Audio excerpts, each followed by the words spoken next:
আসসালামু আলাইকুম। বিজ্ঞান বিভাগের ভর্তি যোদ্ধারা দীর্ঘ ১২ বছরের পড়াশোনা শেষ করে তুমি চলে এসেছো এক নতুন অধ্যায়ে, অর্থাৎ বিশ্ববিদ্যালয়ে ভর্তি পরীক্ষা দেওয়ার জন্য তুমি নিজেকে প্রস্তুত করতেছো। এই বিশ্ববিদ্যালয়ে ভর্তি পরীক্ষা দেওয়ার জন্য তোমার যে বিষয়টা জানা খুবই জরুরি সেটা হচ্ছে তুমি যে বিশ্ববিদ্যালয়ে ভর্তি পরীক্ষা দিবা সেই বিশ্ববিদ্যালয়ে ভর্তি পরীক্ষার ক্ষেত্রে কোশ্চেন প্যাটার্নটা কীরকম হয়ে থাকে এবং কোন কোন স্পেসিফিক টপিক থেকে কোশ্চেন আসে এই বিষয়টা জানা খুবই জরুরি। কারণ বিশ্ববিদ্যালয়ে ভর্তি পরীক্ষায় ট্রাম্প কার্ড হিসেবে কাজ করে থাকে ওই টপিকগুলো, যে টপিকগুলো থেকে বারংবার তোমার কোশ্চেন আসে। সো এই বিগত বিশ্ববিদ্যালয়ে আসা কোশ্চেনগুলো, অর্থাৎ তুমি যে বিশ্ববিদ্যালয়ে ভর্তি পরীক্ষা দিচ্ছ সেই বিশ্ববিদ্যালয়ে আসা বিগত বছরের কোশ্চেনগুলো অ্যানালাইসিসের মাধ্যমে তুমি বুঝতে পারবে যে আসলে এখান থেকে কোন কোন টপিক থেকে কোশ্চেনগুলো হয়ে থাকে। সেই কনসেপ্টের ধারাবাহিকতায় আজকে কিন্তু আমরা ঢাকা বিশ্ববিদ্যালয়ে ২১/২২ সেশনে আসা কোশ্চেনগুলো সমাধান করতে যাচ্ছি। সো কথা না বাড়িয়ে চলো আমরা আমাদের কাঙ্ক্ষিত আলোচনায় চলে যাই। সো একটুখানি যদি আমরা লক্ষ্য করি যে আসলে আমাদের প্রথম কোশ্চেনটা কি বলেছে, যেখানে বলেছে গ্রাফাইট যে আছে এই গ্রাফাইটটা হচ্ছে আমাদের কোন ধরনের সংকরণ বিদ্যমান, অর্থাৎ গ্রাফাইট যে আছে এই গ্রাফাইটের মধ্যে কোন ধরনের সংকরণ বিদ্যমান। এখন গ্রাফাইটটা আসলে কি জিনিস? গ্রাফাইটটা হচ্ছে কার্বন যে আছে এই কার্বনের রূপভেদ হয়ে থেকে দুইটা, যেটাকে আমরা বলতেছি গ্রাফাইট। একটা হয় থেকে কার্বনের দুইটা রূপভেদ, একটা হচ্ছে হিরক আর একটা হয় থেকে আমাদের গ্রাফাইট। এখন এইখানের মধ্যে হিরক এবং গ্রাফাইট যে আছে এখান থেকে আমরা যদি হিরক থেকে গ্রাফাইটে আসতে চাই তাহলে আমাদের লাগবে ১০০০ ডিগ্রি সেলসিয়াস তাপমাত্রা উত্তপ্ত করলে হিরক থেকে আমরা গ্রাফাইটে যেতে পারবো। এবং এই হিরক যে আছে সেটা হচ্ছে বিদ্যুৎ কি করতে পারে না, বিদ্যুৎ পরিবহন করতে পারে না। কিন্তু গ্রাফাইট যে আছে গ্রাফাইট কিন্তু আবার বিদ্যুৎ সুপরিবাহী হয়ে থাকে। কি হয়ে থাকে?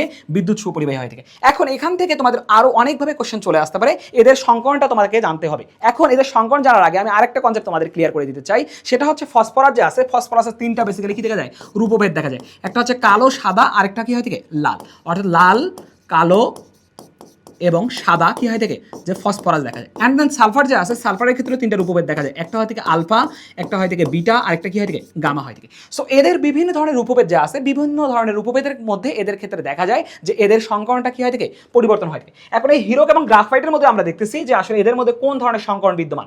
এখন এই সংকরণটা আমরা কি জিনিস সেটা আমরা জানি, সেটা হচ্ছে যে কোনো একটা পরমাণু সর্ববহিষ্ঠ শক্তি স্তরের, অর্থাৎ এখান থেকে ইলেকট্রনের কোনোভাবেই আমাদের কি হবে না, হাইব্রিডাইজেশন ঘটবে না। অরবিটালে হাইব্রিডাইজেশন ঘটে থাকে, অর্থাৎ এক বা একাধিক ভিন্ন শক্তির অরবিটাল পরস্পরের সাথে সংমিশ্রিত হয়ে সমশক্তির নতুন অরবিটাল তৈরি করার প্রক্রিয়াকে বলা হয় থেকে আমাদের সংকরণ। ঠিক এইখানের মধ্যে আমরা দেখতেছি হিরক যেহেতু বিদ্যুৎ পরিবহন করতেছে না, যার কারণে হিরকের মধ্যে কি আছে ভাইয়া, যে হিরকের মধ্যে আমাদের সঞ্চারণশীল কোনো ইলেকট্রন বিদ্যমান থাকে না। এখন সঞ্চারণশীল ইলেকট্রন বিদ্যমান না থাকার কারণে এর ক্ষেত্রে কি দেখা যাবে, sp3 সংকরণে বিদ্যমান রয়েছে।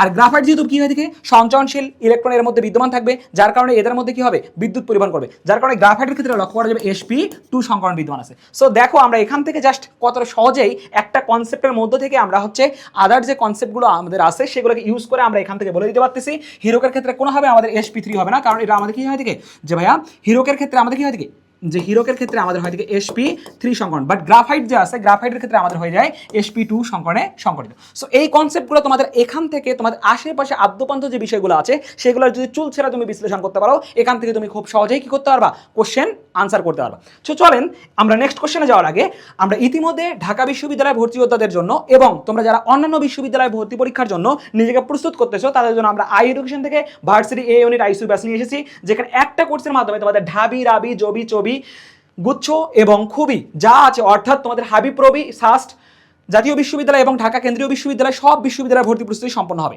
এবং এই কোর্সে আমরা হচ্ছে ফিজিক্স, কেমিস্ট্রি, ম্যাথ, বায়োলজি প্রত্যেকটা সাবজেক্টের জন্য 20টা করে ক্লাস রেখেছি এবং এই ক্লাসগুলো একবারে প্রিমিয়াম ক্লাস হবে এবং এগুলো টোটালি হচ্ছে তোমাদের লাইভ ক্লাস অনুষ্ঠিত হবে। যেই ক্লাসগুলোর মধ্যে আমরা তোমাদের বেসিক কনসেপ্ট থেকে শুরু করে অ্যাডভান্স লেভেলে যা যা লাগবে প্রত্যেকটা পোর্শন আমরা তোমাদেরকে এখানে ধরে ধরে কমপ্লিট করে দিব, যেখানে রিটেন এবং এমসিকিউ দুটার ক্ষেত্রে আমাদের কি থাকবে, ক্লাস থাকবে ডেডিকেটেডলি। যেমন হচ্ছে খুলনা বিশ্ববিদ্যালয় এবং ঢাকা বিশ্ববিদ্যালয় যেহেতু তোমাদের রিটেন আছে, সো রিটেন পোর্শনটা আমাদের এই ক্লাসগুলোর মধ্যে আমরা কমপ্লিট করে দেবো। এছাড়াও এখান থেকে হচ্ছে অধ্যায়ভিত্তিক এক্সাম থাকবে, তুমি তোমার নিজের প্রস্তুতিকে জানতে পারবা যে আসলে তোমার কি অবস্থা, তোমার প্রোগ্রেস কতদূর পর্যন্ত হলো। এই এক্সামগুলো দেওয়ার মাধ্যমে তুমি খুব সহজে কি করতে পারবা, এই বিষয়গুলো তুমি জানতে পারবা। এছাড়াও আমাদের এই কোর্সে এনরোল করার সাথে সাথে তুমি প্রিন্টেড লেকচার শিট পেয়ে যাবো, অর্থাৎ ফিজিক্স, কেমিস্ট্রি, ম্যাথ, বায়োলজি এবং যারা তোমরা অপশনাল সাবজেক্টের পরিবর্তে বাংলা অথবা ইংলিশ দেখাবে তাদেরকেও আমরা কি করবো, আমাদের প্রিন্টেড লেকচার শিট তোমাদেরকে প্রোভাইড করবো। এছাড়াও এখান থেকে তোমরা গিফট আইটেম হিসেবে ওই যে বললাম অপশনাল সাবজেক্টের পরিবর্তে তোমরা হচ্ছে এখান থেকে বাংলা অথবা ইংলিশ এবং সাথে তোমাদের জন্য গিফট আইটেম হিসেবে কিন্তু আরো আইসিটি কি থাকতেছে, ক্লাসও এখানে আর্কাইভে আমরা তোমাদেরকে দিয়ে দেবো। কারণ অনেক বিশ্ববিদ্যালয় আছে যে বিশ্ববিদ্যালয়গুলোতে তোমাদের ম্যান্ডেটরি কি করতে হয়, আইসিটি দেখাতে হয়। সো ওই কনসেপ্টটা মাথায় রেখে আমরা কি করেছি ভাইয়া, আইসিটি ক্লাসও তোমাদেরকে আমরা আর্কাইভে দিয়ে দেবো। ওকে, এবং এছাড়াও তোমরা হচ্ছে গুচ্ছ কোর্স সম্পূর্ণ ফ্রিতেই কি পাবা, এক্সেস পাবা, এবং ম্যারাথন ক্লাস আমাদের এখান থেকে থাকতেছে। সো এছাড়াও এখান থেকে তোমরা যদি আর্লি বার্ড ডিসকাউন্টে ভর্তি হতে চাও, জাস্ট আমাদের কোর্সের মূল্য ছিল কিন্তু 3999 টাকা, আর্লি বার্ড ডিসকাউন্টে ভর্তি হলে তোমরা 1000 টাকা ডিসকাউন্টে সবে মাত্র 2999 টাকায় তুমি তোমার এই কোর্সটা পারচেজ করতে পারবা। চলেন আমরা আমাদের নেক্সট কোশ্চেনে মুভ করি। নেক্সট কোশ্চেন আমাদেরকে বলেছে নিচের কোনটি অসামঞ্জস্যকরণ বিক্রিয়া। এখন এই অসামঞ্জস্যকরণ বিক্রিয়া আসলে কি জিনিস, সেই কনসেপ্টটা যদি তোমার ক্লিয়ার থাকে তুমি খুব সহজে এই কোশ্চেনটা ক্র্যাক করতে পারবা। অসামঞ্জস্যকরণ বিক্রিয়া হচ্ছে সেই ধরনের বিক্রিয়া, অর্থাৎ যে বিক্রিয়ায় একই মৌলের কি হয় থাকে, একই সাথে জারণ এবং বিজারণ ঘটবে, সেই মৌলটাকে আমরা বলবো কি অসামঞ্জস্যকরণ বিক্রিয়া দিবে। অর্থাৎ একটা মৌলের একই সাথে কি হবে, জারণও ঘটবে এবং বিজারণও ঘটবে, তখন সেটাকে আমরা বলবো অসামঞ্জস্যকরণ বিক্রিয়া। আর যদি একই সাথে একটা মৌলের অসামঞ্জস্যকরণ বিক্রিয়া অর্থাৎ জারণ বা বিজারণ না ঘটে থাকে, তাহলে আমরা সেটাকে অসামঞ্জস্যকরণ বিক্রিয়া বলবো না, অর্থাৎ সামঞ্জস্যকরণ বিক্রিয়া বলবো।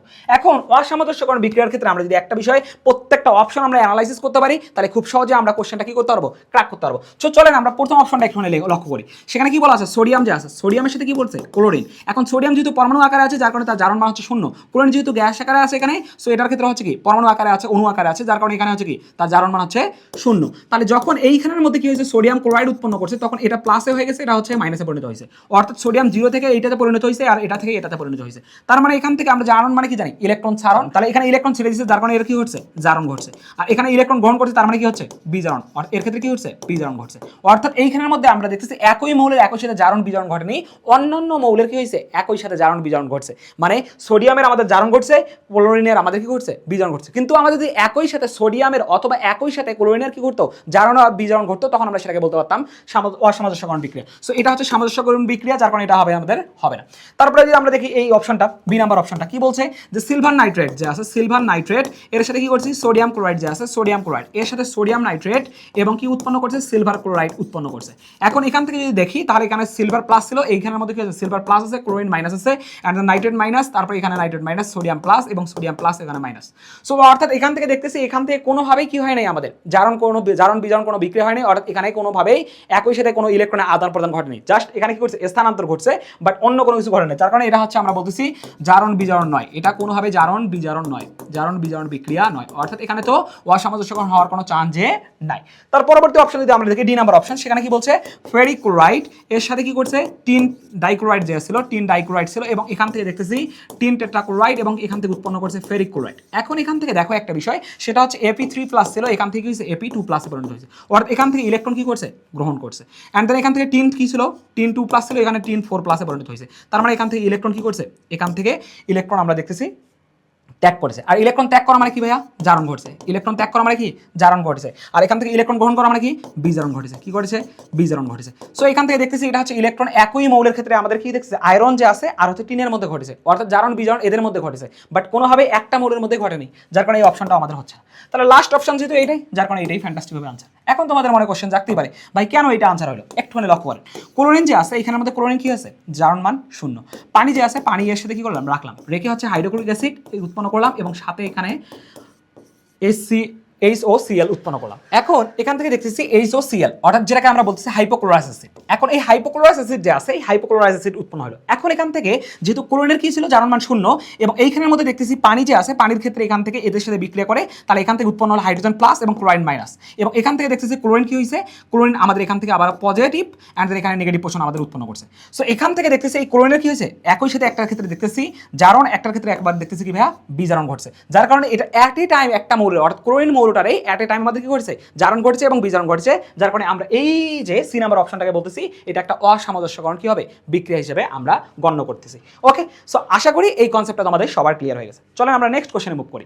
নেক্সট কোশ্চেনটা আমাদের বলেছে, অনাদ্র অ্যালুমিনিয়াম ক্লোরাইড যে আছে, এর উপস্থিতিতে বেনজিনের সাথে এসিটাইল ক্লোরাইড যে আছে, এসিটাইল ক্লোরাইডের বিক্রিয়া উৎপন্ন হয়। অর্থাৎ অনাদ্র অ্যালুমিনিয়াম ক্লোরাইড যে আছে, এই অনাদ্র অ্যালুমিনিয়াম ক্লোরাইড বা শুষ্ক অ্যালুমিনিয়াম ক্লোরাইডটা আমরা কখন ব্যবহার করি, অর্থাৎ বেনজিন যে আছে, বেনজিনের উপস্থিতিতে কি করতেছি, অনাদ্র অ্যালুমিনিয়াম ক্লোরাইড। যদি বেনজিনের সাথে অ্যালকাইল মূলক আমাদের যুক্ত হয় থাকে, যেটাকে আমরা বলে থাকি অ্যালকাইলেশন, কি হয় থেকে, অ্যালকাইলেশন বলা হয়। অ্যালকাইলেশন যদি অ্যালকাইল মূলক যুক্ত হয় থাকে, যেখানে আমরা কি হয়ে থাকি, অনাদ্র অ্যালুমিনিয়াম ক্লোরাইড ব্যবহার করে থাকি, অনাদ্র অ্যালুমিনিয়াম ক্লোরাইড, তখন আমরা সেটাকে বলে থাকি অ্যালকাইলেশন বিক্রিয়া বা ফ্রিডেল ক্লাব অ্যালকাইলেশন। অর্থাৎ এইখানের মধ্যে কি হবে, সরাসরি অ্যালকাইল মূলক দিয়ে যুক্ত হয় থেকে অ্যালকাইলেশন বলা থাকে। বাট এখান থেকে বলছে কি, বেনজিনের সাথে অ্যাসিটাইল অ্যাসিটাইল আমাদের বলেছে।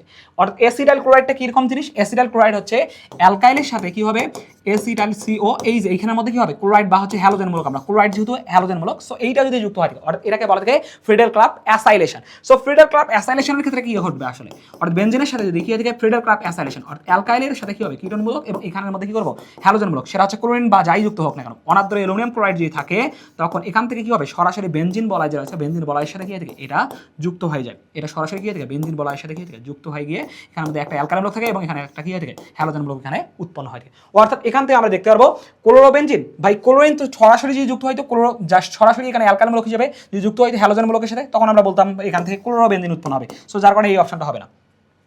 টলোইন, এখানে অ্যালকাইলমূলক সরাসরি যদি অ্যালকাইল হিসেবে কাজ করতো CH3 তখন আমরা সেটা বলতাম কি ভাই টলোইন হইতো।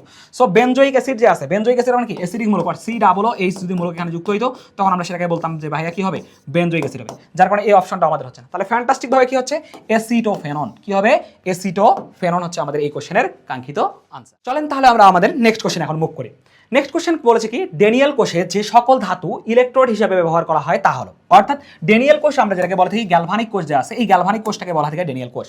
অর্থাৎ যে কোষে আমাদের কি থেকে রাসায়নিক শক্তিকে বিদ্যুৎ শক্তিতে উৎপন্ন করে থাকে, যেখানে অ্যানোড এবং ক্যাথোড হিসেবে আমাদের যে কাজটা করা হয় থাকে বিভিন্ন ধরনের হচ্ছে কি মৌল ব্যবহার করা হয় থাকে। অর্থাৎ অ্যানোড এবং ক্যাথোডের ক্ষেত্রে আমরা জানি যে বিষয়টা সেটা হচ্ছে অ্যানোডে জারণ ঘটে, ক্যাথোডে বিজারণ ঘটে থাকে। অর্থাৎ অ্যানোড হচ্ছে যে সকল মৌল সক্রিয়তার সিরিজে উপরের দিকে অবস্থান করে থাকে তাদেরকে অ্যানোড হিসেবে ব্যবহার করা হয় থাকে, এবং ক্যাথোড হিসেবে আমাদের সক্রিয়তার সিরিজের নিচের দিকে যারা অবস্থান করে থাকে তাদেরকে ব্যবহার করতে পারি।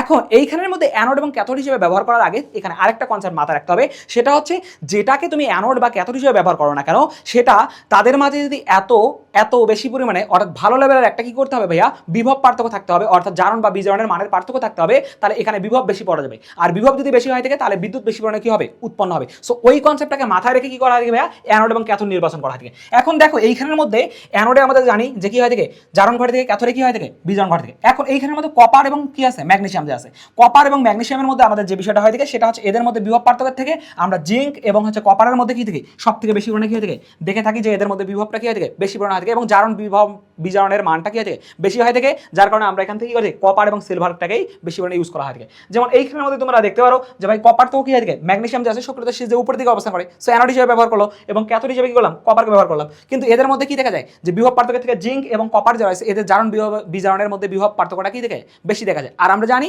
জারণ বিজারণের বিভবের ক্ষেত্রে যার যত মান বেশি হবে সেটা তত বেশি কি করবে বিদ্যুৎ উৎপন্ন করবে। যার কারণে আমাদের কি করা থাকে ভাইয়া এই জিঙ্ক এবং লেড, জিঙ্কটাকে অ্যানোড হিসেবে ব্যবহার করা হয় থাকে, এইখানের মধ্যে জিঙ্ককে কি করবো অ্যানোড হিসেবে আমরা ব্যবহার করবো আর এটাকে ক্যাথোড হিসেবে আমরা ব্যবহার করবো।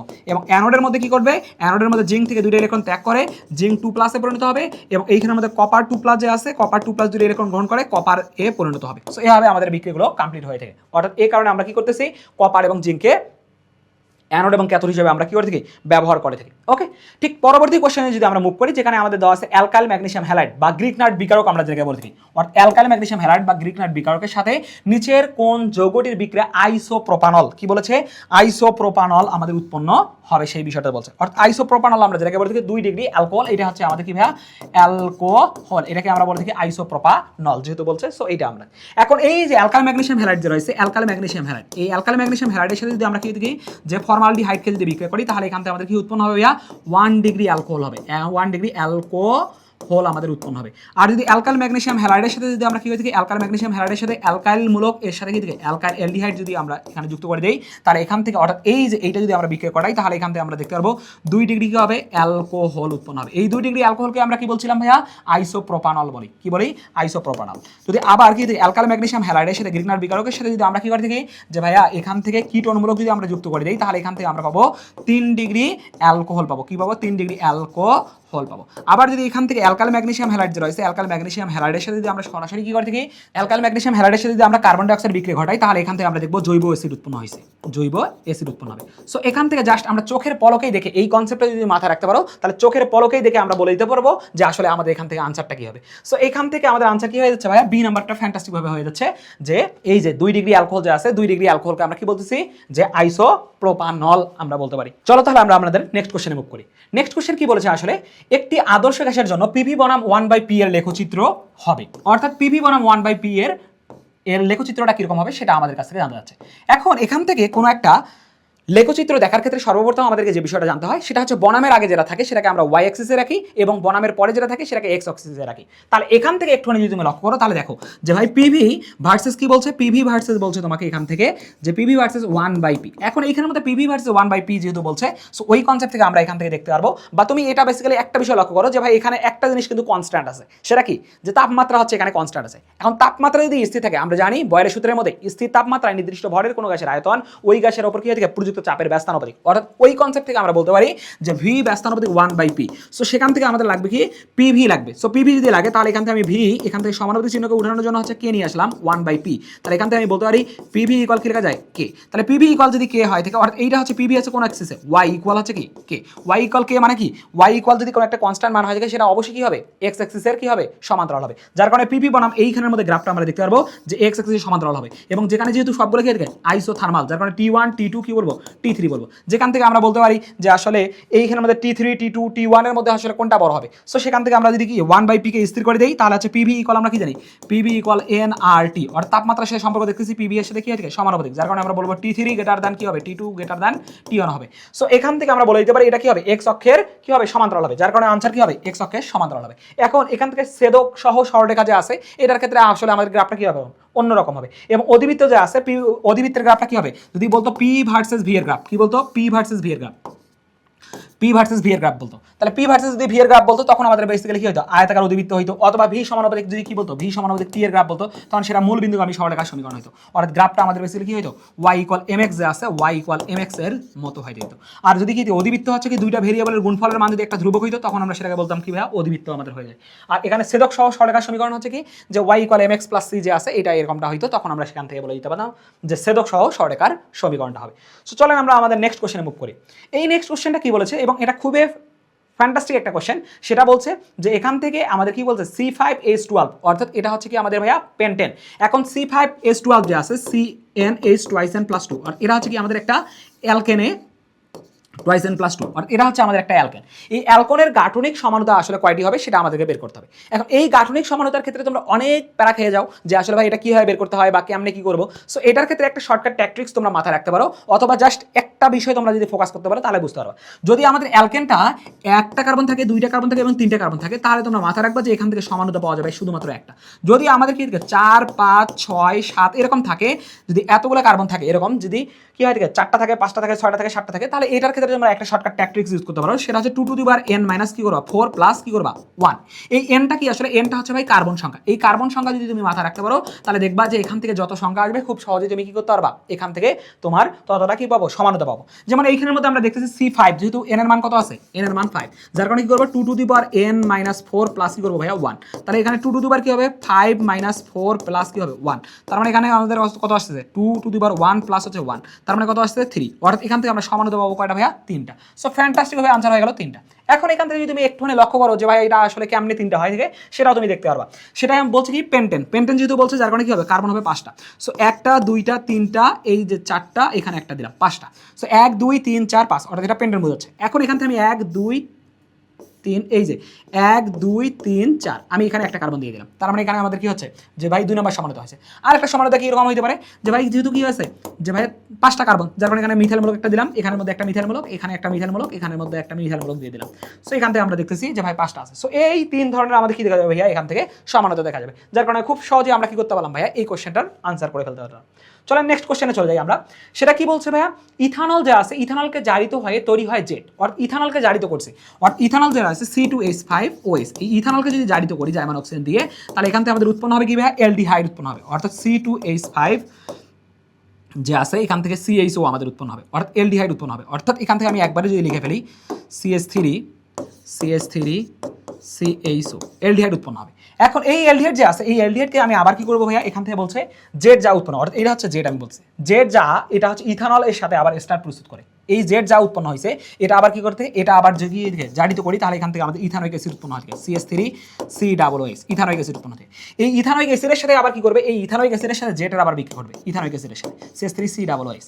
ইথানোইক অ্যাসিডের সাথে আবার কি করবে, যে এখান থেকে আমাদের C2H5 যে আছে, C2H5OH যে আছে এটা বিক্রিয়া করবে।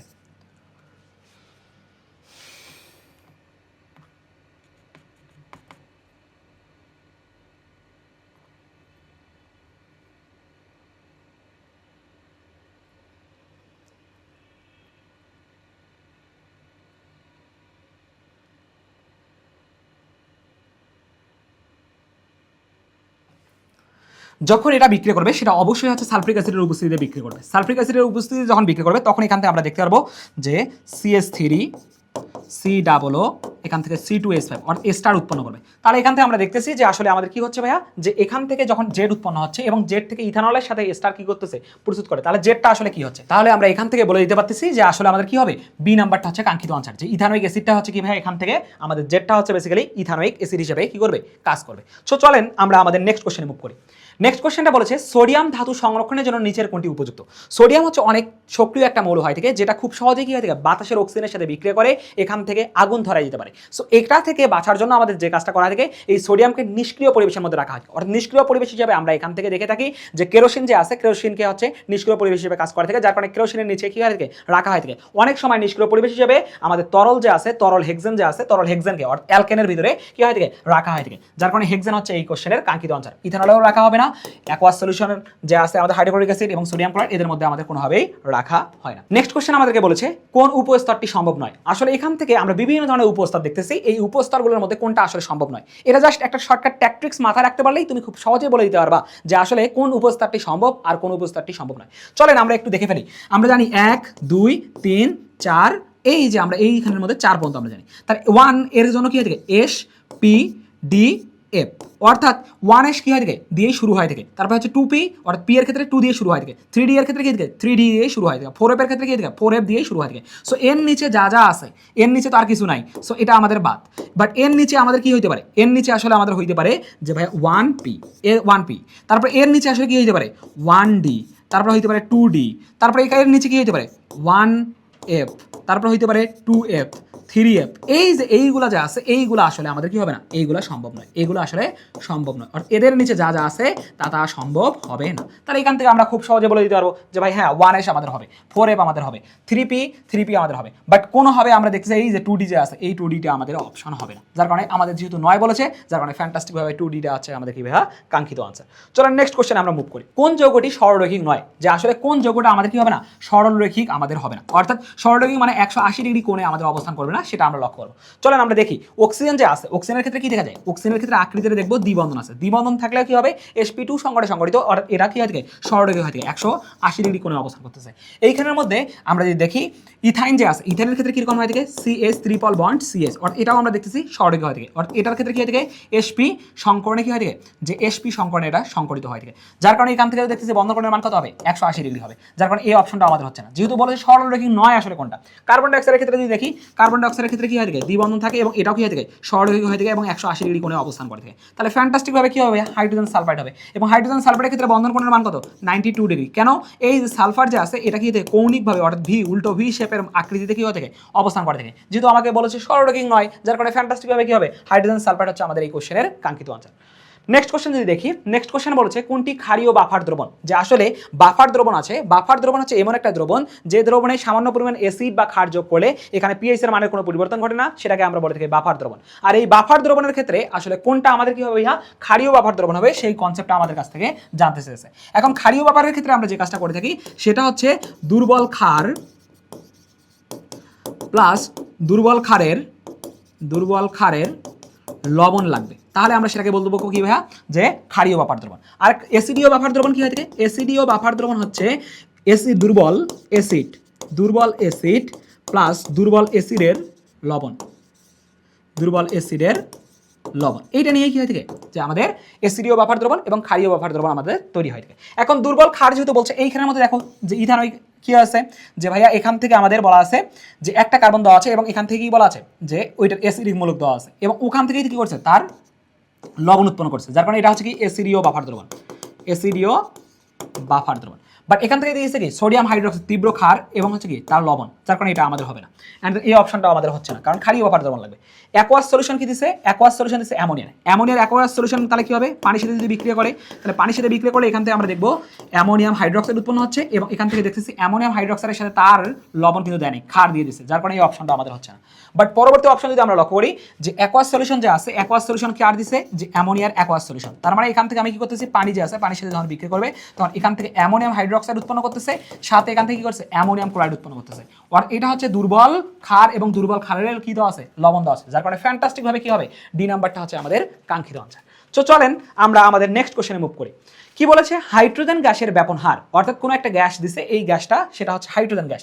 এই হাইড্রোজেন গ্যাসের ব্যাপন হার, এখন হাইড্রোজেন গ্যাসের ব্যাপন হার আমরা ইতিমধ্যে জানছিলাম যে ভাইয়া কোনো গ্যাসের ব্যাপন হার কি হয় থেকে আর ইকুয়াল V/T, অর্থাৎ প্রতি একক সময় কি পরিমাণ ছড়িয়ে পড়বে বা ছড়িয়ে পড়ার প্রবণতা আছে সেটাকে আমরা বলে থাকি ব্যাপন হার। এবং কোনো গ্যাসের ব্যাপন হার কি হয় থেকে তার ঘনত্বের বর্গমূলের ব্যস্তানুপাতিক, তার সাথে তার আণবিক ভরের বর্গমূলের কি হয় থেকে ব্যস্তানুপাতিক হয় থেকে। সো এই কনসেপ্টগুলো জানা থাকলে আমরা খুব সহজে এই কোশ্চেনটার আনসার করতে পারবো। কোনো একটি গ্যাসের ব্যাপন হারের কি বলছে 6 গুণ, অর্থাৎ কোনো একটা গ্যাস আছে সেই গ্যাসটার ব্যাপন হার হাইড্রোজেন গ্যাসের ব্যাপন হারের 6 গুণ। তার মানে হচ্ছে হাইড্রোজেন গ্যাসের ব্যাপন হার কি হবে? হাইড্রোজেন গ্যাসের ব্যাপন হার হবে অন্য যে কোনো একটা গ্যাস যদি X গ্যাস হয় থেকে তার 6 গুণ হবে। অর্থাৎ এখান থেকে আণবিক ভর আমাদের কাছ থেকে জানা যাচ্ছে, তাহলে আমরা জানি M হাইড্রোজেন গ্যাসের আণবিক ভর কত 2, তাই অন্য যে গ্যাসটা আছে সেটাকে যদি আমরা X হিসেবে কল্পনা করি সেটা আমরা বের করব। সো এখান থেকে আমরা বলতেছি R, এখান থেকে H2 এন্ড দেন এখান থেকে R X যে আছে ব্যস্তানুপাতিক হবে mx বাই হচ্ছে কি mH2। সো এইটা আমরা বের করতে পারলে হয়ে যাবে। তাহলে এখান থেকে আমরা দেখছি যে RH2 এর মান কত দেওয়া আছে 6Rx, আর এখান থেকে কি দেওয়া আছে Rx। এখান থেকে যদি আমরা দেখি যে mx এর মান আমরা কি করব বের করব, আর হাইড্রোজেনের ক্ষেত্রে আণবিক ভর আমরা কত জানি 2, তাহলে এখান থেকে Rx আমরা ওমিট যদি করি তাহলে এখান থেকে উভয় পাশে যদি বড় করি তাহলে 36, আর এখান থেকে কত আসছে mx ইকুয়াল আসছে আমাদের কত 2। তাহলে এখান থেকে পেয়ে যাচ্ছি আমরা mx এর মান, অর্থাৎ যে নতুন যে গ্যাসটা আছে সেটার ব্যাপন হারের ক্ষেত্রে আণবিক ভর পেয়ে যাচ্ছি 36 দুগুণ 72। দেখো কত সহজে আমরা কি করলাম এই কোশ্চেনটার আনসার করে ফেললাম যে ভাইয়া 72 গ্রাম মোল আমাদের কি হচ্ছে আণবিক ভর হয়ে যাচ্ছে। দেখো এই কোশ্চেনটা আমাদের কি বলছে, কার্বন, অক্সিজেন, নাইট্রোজেন এবং হচ্ছে ফ্লোরিনের তড়িৎ ঋণাত্মকতার সঠিক ক্রম কোনটি হবে। আসলে আমরা জানি তড়িৎ ঋণাত্মকতা যে রয়েছে, তড়িৎ ঋণাত্মকতা হয় থেকে কোনো একটা মৌলের কত বেশি পরিমাণে নিজের দিকে ইলেকট্রন টানতেছে সেটার প্রবণতাকেই বলা হয় থেকে ওই মৌলের তড়িৎ ঋণাত্মকতা। এখন তড়িৎ ঋণাত্মকতার ক্ষেত্রে যে কনসেপ্টটা হয় থেকে পর্যায় সারণীর বাম দিক থেকে ডান দিকে গেলে তড়িৎ ঋণাত্মকতার মান বৃদ্ধি পায় এবং একই গ্রুপের উপর থেকে নিচের দিকে গেলে তড়িৎ ঋণাত্মকতার মান হ্রাস পায়। তাহলে এই কনসেপ্ট থেকে আমরা এখান থেকে দেখতেছি কার্বন এরপরে কি হয় থেকে, কার্বনের পর হয় থেকে নাইট্রোজেন, তারপর হয় থেকে আমাদের অক্সিজেন, তারপর হয় থেকে ফ্লোরিন। সো পর্যায় সারণীর বাম দিক থেকে ডান দিকে যাচ্ছে, যার কারণে তড়িৎ ঋণাত্মকতার মানটা কি হচ্ছে বৃদ্ধি পাচ্ছে, যার কারণে ফ্লোরিনের কি হবে তড়িৎ ঋণাত্মকতা বেশি হবে, তারপর হবে অক্সিজেনের, তারপর হচ্ছে নাইট্রোজেনের, তারপর হবে আমাদের কার্বনের। এখান থেকে যদি একটুখানি লক্ষ্য করি আমরা, ফ্লোরিনের ক্ষেত্রে তড়িৎ ঋণাত্মকতার মান হয় থেকে 4, অক্সিজেনের ক্ষেত্রে হয় থেকে 3.5, নাইট্রোজেনের ক্ষেত্রে তড়িৎ ঋণাত্মকতার মান হয় থেকে আমাদের 3 এন্ড দেন কার্বনের ক্ষেত্রে হয় থেকে 2.5। সো এই কনসেপ্ট থেকে আমরা খুব সহজে এখান থেকে বলতে পারতেছি আসলে আমাদের কোন ক্রমটা হবে। একটুখানি যদি দেখি এখানে ফ্লোরিন, হ্যাঁ নাইট্রোজেন কিন্তু হওয়ার কথা না, অক্সিজেন হওয়ার কথা, যার কারণে এই অপশনটা আমাদের হবে না। তাহলে নাইট্রোজেন কি প্রথমেই হবে না, কারণ ফ্লোরিন আমাদের হওয়ার কথা, যার কারণে এই অপশনটা হচ্ছে না। ঠিক পরবর্তীতে যদি দেখি অক্সিজেনের ক্ষেত্রে কত হবে 3.5, কিন্তু আমাদের কি আছে ফ্লোরিন কি হয় থেকে আরো বেশি হয় থেকে, যেটা হচ্ছে 4, যার কারণে এই অপশনটা হবে না। তাহলে ফ্যান্টাস্টিক ভাবে কি হচ্ছে ফ্লোরিনটা বেশি হবে, তারপর অক্সিজেন, তারপর নাইট্রোজেন, তারপরে কি হবে কার্বন হবে। সো যার কারণে আমরা বলতে পারতেছি যে এ নাম্বার অপশনটা হচ্ছে আমাদের কি কাঙ্ক্ষিত আনসার। সো চলেন আজকের ক্লাসের সর্বশেষ কোশ্চেনটা আমরা দেখে ফেলবো যে ভাইয়া নিচের বিক্রিয়া সমূহের মধ্যে কোনটির জন্য আমাদের কি হবে কেপি ইকুয়াল কেসি, অর্থাৎ সাম্যদ্রব্যক যে আছে কেপি এবং কেসি এদের মধ্যে আসলে কোনটার মান কি হবে সমান হবে সে বিষয়টা দেখবো। কেপি এবং কেসি এর মধ্যে সম্পর্কটা যদি আমরা লক্ষ্য করি তাহলে কেপি ইকুয়াল কেসি ইকুয়াল কি লেখা যায় RT ডেলেন লেখা যায়, যেটা হচ্ছে ডেলেন এর মানের উপর ডিপেন্ড করবে যে আসলে এটা কি হবে, যে ডেলেন এর মানের উপর ডিপেন্ড করবে কেপি ইকুয়াল কেসি সমান হবে কিনা। যদি ডেলেন এর মান 0 হয় থেকে তাহলে আমরা বলবো কেপি ইকুয়াল কেসি হবে, আর যদি ডেলেন এর মান কি হয় গ্রেটার দ্যান 0 হয় থেকে তখন আমরা বলবো কেপি বড় হবে, কেসি আমাদের কি হবে ছোট হবে। আর ডেলেন এর মান যদি কি হয় থেকে 0 থেকে নেগেটিভ পার্ট চলে আসে তাহলে আমরা বলতে পারবো কেপি লেস দ্যান কি হবে কেসি হবে। সো এই কনসেপ্ট থেকে আমরা ডেলেনটা আসলে কি হয় থেকে, ডেলেনটা হয় থেকে আমাদের উৎপাদ এবং বিক্রিয়কের মোল সংখ্যার যে পার্থক্য আছে এটার উপর ডিপেন্ড করে থাকে, অর্থাৎ উৎপাদের মোল সংখ্যা মাইনাস হচ্ছে কি বিক্রিয়কের মোল সংখ্যা। তাহলে এখান থেকে যদি আমরা অপশনগুলো লক্ষ্য করি তাহলে আমরা বুঝতে পারবো যে ভাইয়া এটার জন্য ডেলেন কি হবে, যে উৎপাদের ক্ষেত্রে এখানে দেখতেছি 1 মোল, এখানে 1 মোল, আর টোটালি হচ্ছে উৎপাদের ক্ষেত্রে 2 মোল মাইনাস বিক্রিয়কের ক্ষেত্রে 1 মোল, যার কারণে এখানে কত পাচ্ছি 1 পাচ্ছি। এন্ড দেন তাহলে এটা আমাদের কি হবে কেপি আমাদের বড় হবে, কেসি এটার জন্য কি হবে ছোট হবে। ঠিক পরবর্তী অপশন যদি দেখি এখান থেকে যে ডেলেনের মান কত হবে, এখানে উৎপাদের ক্ষেত্রে হচ্ছে 2 বাট বিক্রিয়কের ক্ষেত্রে 3 আর এক হচ্ছে 4, তাহলে মাইনাস আমাদের কত আসছে 2 আসছে, যে ক্ষেত্রে আমরা বলবো কেপি লেস দ্যান কি হবে কেসি হবে। ঠিক পরবর্তী অপশন যদি দেখি অর্থাৎ বি নাম্বার অপশনটা দেখি তাহলে এক্ষেত্রে আমরা বলতে পারতেছি যে কেপি এবং কেসি এর ক্ষেত্রে ডেলেনের মান কত হবে, উৎপাদে হচ্ছে 2 মোল মাইনাস বিক্রিয়কে হচ্ছে কত 2 মোল, তাহলে -2 - 2 0। So that is the main fact যে ভাইয়া ডেলেনের মান যদি 0 হয় থাকে সেটা হবে আমাদের কি ভাইয়া কাঙ্ক্ষিত আনসার হয়ে যাবে। সো পরবর্তী অপশন যদি লক্ষ্য করো তাহলে এক্ষেত্রে আমরা দেখতে পারবো ডেলেনের মান কত হবে, যে উৎপাদে হচ্ছে 3 মোল মাইনাস বিক্রিয়কে হচ্ছে 2 মোল, সো সেখান থেকে আমরা পাচ্ছি পজিটিভ, যার কারণে কেপি এর মান কি হবে সেক্ষেত্রে বড় হবে, কেসি এর মান ছোট হবে। দেখো কত সহজে আমরা খুব সহজেই কি করতে পারলাম বিগত বছরে আসা কোশ্চেনগুলোকে ক্র্যাক করে ফেললাম। সো বিশ্ববিদ্যালয় ভর্তি পরীক্ষার ক্ষেত্রে তোমাকে জানতে হবে কোন কোন টপিকগুলো আসলে গুরুত্বপূর্ণ, সেই টপিকগুলো যদি তুমি হিট করতে পারো খুব সহজেই তুমি যে কোনো বিশ্ববিদ্যালয়ে একটা পাবলিক বিশ্ববিদ্যালয়ের সিট তুমি ক্র্যাক করতে পারবা। সো সবাই ভালো থাকো, সুস্থ থাকো, সবার সাথে দেখা হবে নেক্সট কোনো একটা ক্লাসে। সে পর্যন্ত আল্লাহ হাফেজ, আসসালামু আলাইকুম।